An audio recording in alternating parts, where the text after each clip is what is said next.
कि विधानसभा में आज आदित्यनाथ योगी का रुद्रावतार नजर आया। सीएम योगी आपे से बाहर थे, इतने गुस्से में कि आज तक शायद उनके इस रूप को किसी ने देखा। योगी आदित्यनाथ ने असेंबली के फ्लोर पर बाकायदा नाम लेकर ऐलान किया कि एक माफिया को मिट्टी में मिलाकर दम लूंगा। आखिर उस माफिया ने योगी राज में क्या गुस्ताखी कर दी, ये हिस्ट्री शीटर कौन है, आपको दिखाते हैं धाकड़ की इस एक्सक्लूसिव रिपोर्ट।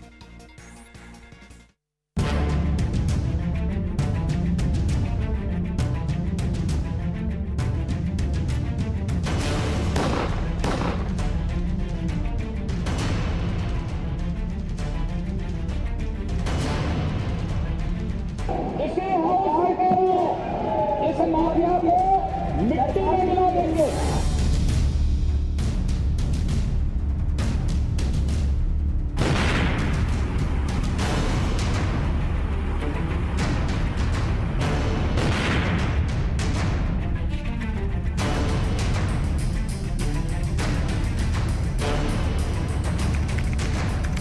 योगी आदित्यनाथ बहुत गुस्से में हैं।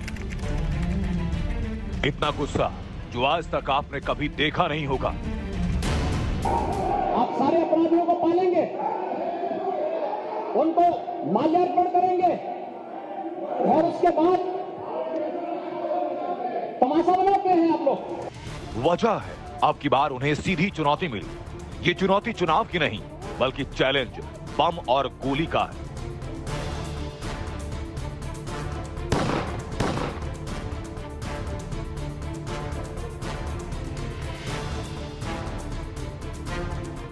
चुनौती सीएम योगी के उस दावे की जिसमें यूपी में गोली चलाने वाले सीधे सलाखों के पीछे पहुंचते हैं, फिर वो मुख्तार अंसारी जैसा बाहुबली ही क्यों ना हो या फिर अतीक अहमद जैसा हिस्ट्री शीटर। योगी राज में एक ही बाहुबली होगा, वो बाहुबली है लॉ एंड ऑर्डर। और उसी लॉ एंड ऑर्डर को दिन दहाड़े चुनौती मिली तो योगी का रुद्र अवतार नजर आया। ये पेशेवर माफिया और अपराधियों के सरपरस्त हैं और ये लोग लगातार यही करते रहे हैं। इनके रग रग में अपराध भरा हुआ है। अपराध के अलावा इन्होंने कुछ सीखा ही नहीं है। क्या सच नहीं का? पूरा प्रदेश इस बात को जानता है। सबसे पहले आपको दिखाते हैं कि आखिरी 44 सेकंड में क्या हुआ जिसने सीएम योगी का पारा हाई कर दिया। सीसीटीवी की ये तस्वीरें प्रयागराज की हैं। 2005 के बीएसपी विधायक राजू पाल हत्याकांड के इकलौते गवाह उमेश पाल शुक्रवार दोपहर उसी केस की सुनवाई के बाद अपनी एसयूवी से लौट रहे थे। घर से ठीक पहले उनकी गाड़ी रुकती है। आगे वाली सीट पर बैठा गनर कार का दरवाजा खोलता है और पहले कार से उतरता है। उसके बाद उमेश पाल एसयूवी के पीछे का गेट खोलकर बाहर आते हैं। उमेश पाल के कार से बाहर आते ही एक शूटर उनके बिल्कुल पास आता है और फायर कर देता है। एक गोली लगने के बाद उमेश जमीन पर गिरते हैं। उमेश पाल के गिरते ही उनका गनर बदमाश पर झपटता है तो उस पर भी फायरिंग की जाती है। इसी बीच गोली लगने के बाद उमेश पाल अपने घर की गली में भागते हैं। उनके भागते कुछ और शूटर उनके पीछे गोलियां चलाते हुए दिखाई दे रहे हैं। व्हाइट कमीज में दिख रहा ये शख्स अपने झोले से बम निकालकर फेंक रहा है। उमेश पाल घायल होने के बाद भी अपने घर की तरफ भागते हैं। कैंप में एक शूटर ने उमेश का पीछा किया, गोलियों की बौछार शुरू कर दी। तो तभी काले कपड़े में एक बदमाश शूटर को बैकअप देता है। वो फायरिंग करते हुए आगे आता है। कैप वाला शूटर पीछे आ जाता है। उमेश के साथ दूसरा गनर घर की गली में भागता है। तभी शूटर उमेश पाल को गली में गोली और बम मारते हैं।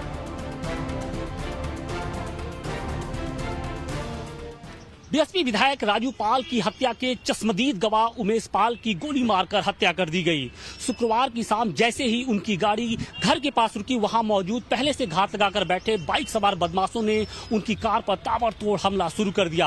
और उसी कार की जो तस्वीर है वो हम आपको दिखाने की कोशिश कर रहे हैं कि ये क्रेटा गाड़ी है और इसी गाड़ी से सवार होकर जो उमेश पाल थे वो कोर्ट से अपने घर पहुंचे थे। और जैसे ही उनकी गाड़ी घर के पास रुकती है, वहां मौजूद जो बदमाश थे, जो शूटर्स थे उन्होंने इस गाड़ी पर ताबड़तोड़ फायरिंग शुरू कर दी। उसकी जो तस्वीरें हैं वो हम आपको दिखाने की कोशिश करते हैं कि सबसे जो पहली तस्वीर है जिसे पुलिस ने भी इंडिकेट किया है, मार्क किया है, हम उसकी तस्वीर दिखाने की कोशिश। जो पहली जो तस्वीर है देखिए आप, H1 पुलिस ने ये बाकायदे मार्क किया है और आप देख सकते हैं कि जो ये होल है ये दर्शा रहा है कि ये गोली यहाँ पे मारी गई थी। इसके साथ ही जो दूसरी जो तस्वीर है वो भी हम दिखाने की कोशिश कर रहे हैं कि देखिए पुलिस ने बाकायदे यहाँ पर भी मार्क कर रखा है H2, यानी 2 गोली जो है वो इस गाड़ी पर फायर की गई थी। इसके साथ ही बताया ये जा रहा है कि सिर्फ गोलियां ही नहीं चल रही थी बल्कि उनको मारने के लिए बाकायदे बम का भी प्रयोग किया गया और उसकी भी जो तस्वीरें हैं वो आप देख सकते हैं कि ये पूरा का पूरा जो गाड़ी का ये दरवाजा है वो डैमेज हो चुका है। यही नहीं,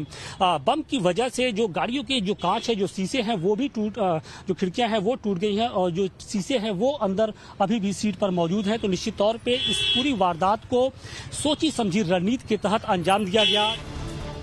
पूरे मामले में पूर्व सांसद और हिस्ट्री शीटर अतीक अहमद का नाम आ रहा है, लेकिन उमेश पाल की इस हत्या में हिस्ट्री शीटर अतीक अहमद का कनेक्शन कैसे है, जो प्रयागराज से 1270 किलोमीटर दूर गुजरात के साबरमती जेल में कैद है।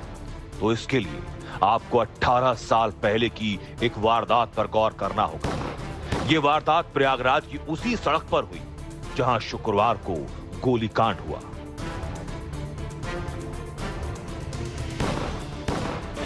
पच्चीस जनवरी साल 2005 इलाहाबाद वेस्ट सीट से तत्कालीन बीएसपी विधायक राजू पाल की दिन दहाड़े गोली मारकर हत्या कर दी गई। इस वारदात में देवीपाल और संदीप यादव नाम के 2 और लोग भी मारे गए। राजू पाल की पत्नी ने प्रयागराज के धूमनगंज थाने में एफआईआर दर्ज कराई।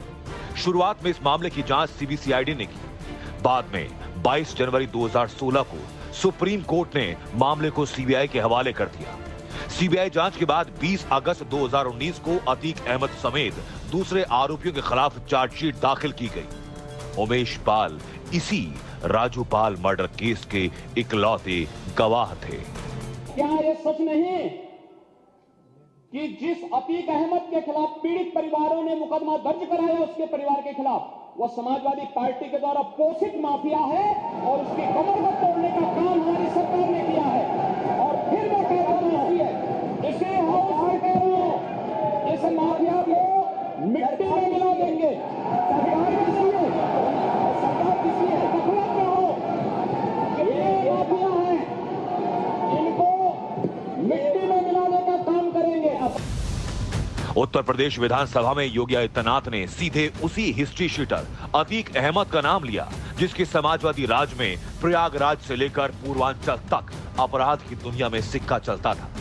आज फिर वही माफिया सरगना चर्चा में, क्योंकि जिस तरह से उमेश पाल की हत्या में गोली और बम का इस्तेमाल किया गया, वही पहचान है अतीक अहमद के गैंग की।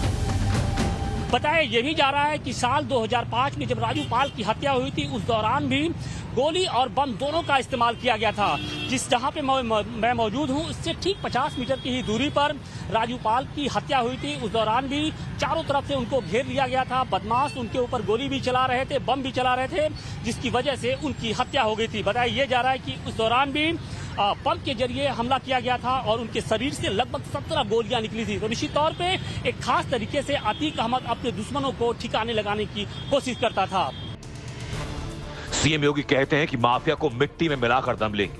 उनका यह बयान महज बयान नहीं, उत्तर प्रदेश में दिखाई भी पड़ रहा है। जिस अतीक अहमद का नाम उमेश पाल मर्डर में आ रहा है, वो माफिया सरगना योगी सरकार में किस तरह कंगाल हो गया, पहले वो समझिए। अगस्त 2020 में अतीक अहमद की 7 प्रॉपर्टी जब्त की गई। अगस्त 2022 में कौशांबी की 24 करोड़ की संपत्ति कुर्क की गई। इसी महीने अतीक और उसकी पत्नी की 76 करोड़ की 3 प्रॉपर्टी कुर्क की गई। उसके बाद सितंबर 2022 में 16 करोड़ की संपत्ति योगी सरकार ने कुर्क की। अक्टूबर 2022 में लखनऊ में अतीक अहमद की 34 करोड़ रुपए की संपत्ति जब्त की गई। जाहिर है अब की बार बदमाशों ने बहुत बड़ी गलती कर दी। 2005 में राजूपाल हत्याकांड में समाजवादी सरकार थी। मुलायम सिंह यादव सरकार के मुखिया थे। अखिलेश यादव और अतीक अहमद मंच साझा करते थे। लेकिन आज उत्तर प्रदेश में योगी सरकार है। जनता उन्हें बुलडोजर बाबा के नाम से जानती है और माफिया को मिट्टी में कैसे मिलाते हैं, यह आदित्यनाथ योगी को बखूबी करके दिखाना आता है। इसे हम इस माफिया को मिट्टी में मिला देंगे। प्रयागराज से आशुतोष सिंह के साथ ब्यूरो रिपोर्ट, टाइम्स नाउ नव भारत।